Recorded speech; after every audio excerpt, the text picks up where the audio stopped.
These images were not just drawn on paper, they established forms of it.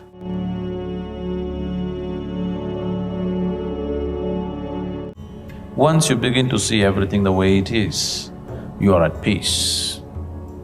So Agna is called as the third eye because you see things the way they are. With these two eyes are very deceptive. They make you see things the way it is necessary for your survival. They don't allow you to see everything the way it is. Once your energies touch Agna, now you're seeing things the way they are, everything the way it is. Now, that is why it is referred to as a third eye. This is the fundamental reason why there is so much stress on a guru in the traditions, because if you have to jump, suppose there is here a black hole, if you have to just jump into it, you must be utterly crazy. Or you must have extraordinary kind of courage. Or you must trust somebody so much that if he says jump, without any problem you will jump. Otherwise, there's no possibility, isn't it? Because that possibility is not there for many people, that's the reason why they have concluded peace is the ultimate thing, because they got stuck here. They wouldn't go up.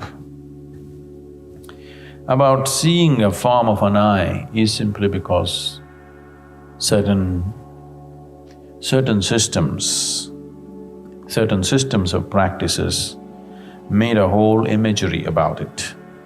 These images were not just drawn on paper, they established forms of it.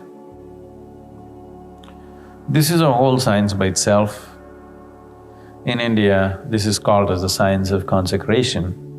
In the yogic traditions, this science of consecration can be taken to such peaks. Any form you want, you can consecrate it and make it a reality. Right now, let us say I want a fierce dragon established energy-wise. Now, I will establish a temple for a dragon. And if you go there, you have a deep experience of the dragon because the energy form of the dragon is like alive, like a real thing. Because the science of consecration is such, any form that you want, you can consecrate it and make the energy hold that form. So deities were created for different purposes, whichever kind of form they wanted, they created it. So like this, people created different kinds of imagery for the sake of sadhana, so that people could make use of it. It is not that that's the way you have it, but it has been established in many traditions. Third eye has been elaborately established as an energy form.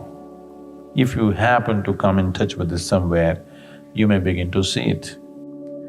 But these are two different kinds of yoga. There is something called as right-hand yoga and left-hand yoga. In the right-hand yoga, there is no imagery.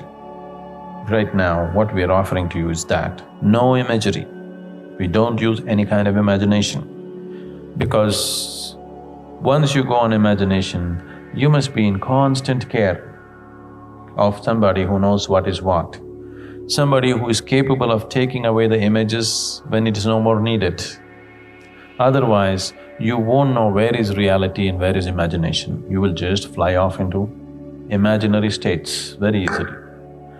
So here we are using a path of prajna where there is no imagery at all. Just use yourself to grow. Maybe it is not as colorful as that, but it's more steady, you don't get lost. You know if you take a step forward, you know it, if you take a step backward, you know it. There you will not know, but it's very colorful and exuberant ways. We also do that, but not with, large groups of people like this.